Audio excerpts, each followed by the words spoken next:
এখানে র্যান্ডম পথচারী যখন হাঁটাচলা করবে তার যে জীবনের যে নিরাপত্তা নেই, অর্থাৎ একই সাথে আপনি যখন অপরাধী না এটা প্রমাণিত হওয়ার পরও পুলিশ কেবলমাত্র তাকে প্রশ্ন করা হয়েছে এবং শুধুমাত্র ডিসি হওয়ার বিধায় তাকে যে আপনি প্রশ্ন করতে পারবেন না সাধারণ জনগণ, এটা মেনে নেওয়ার মতো হতে পারে না।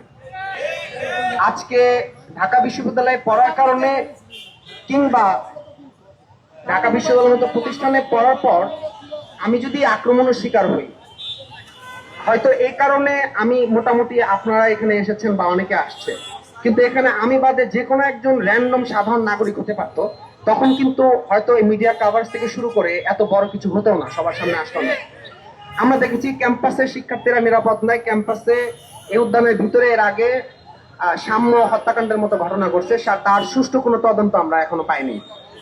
তারপরে দেখেছি আমাদের বিশ্ববিদ্যালয়ে নারীরা হেনস্থার শিকার হয়েছে, অর্থাৎ সাধারণ শিক্ষার্থীরা নিরাপদ নয় এবং এর দায়ভার শুধুমাত্র এই প্রশাসন না, ঢাকা বিশ্ববিদ্যালয়ের যে প্রশাসন তাকেও নিতে হবে। কারণ এই প্রশাসনও এই ঢাকা বিশ্ববিদ্যালয়ের শিক্ষার্থীদের যে নিরাপত্তা সেটা নিশ্চিত করতে তারা ব্যর্থ। আমি আসলে গতকালকের ঘটনা থেকে এখন পর্যন্ত বিষয়টা নিয়ে দুশ্চিন্তাগ্রস্ত এই কারণে যে আসলে মানে আমার বাবা মা পর্যন্ত ঘটনা চলে গেছে, তারা তো দুশ্চিন্তা করতেছে যে আসলে কি হয়েছে না হয়েছে। আমি তো সবাইকে ধরে ধরে এটা বোঝাতে পারবো না।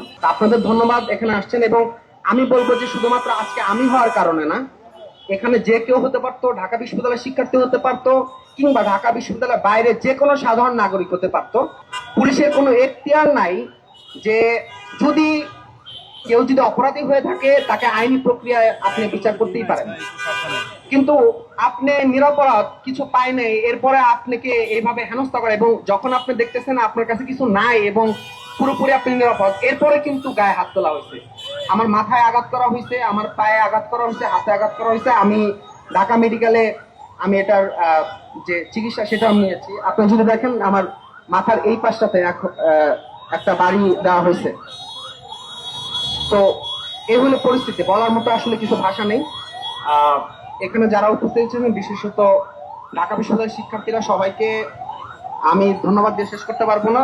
আমি এটাই বলতে চাই, কেবলমাত্র আমি না, পরবর্তীতে যে কোনো কারোর সাথে, শুধু ঢাকা বিশ্ববিদ্যালয় কেন, এদেশের যে কোনো নাগরিকের যে গণতান্ত্রিক অধিকার চর্চা, সে অধিকার চর্চায় ঢাকা বিশ্ববিদ্যালয়ের শিক্ষার্থীরা তাদের যে পূর্বের যে সংগ্রামের ইতিহাস সেটা তারা জারি রাখবে।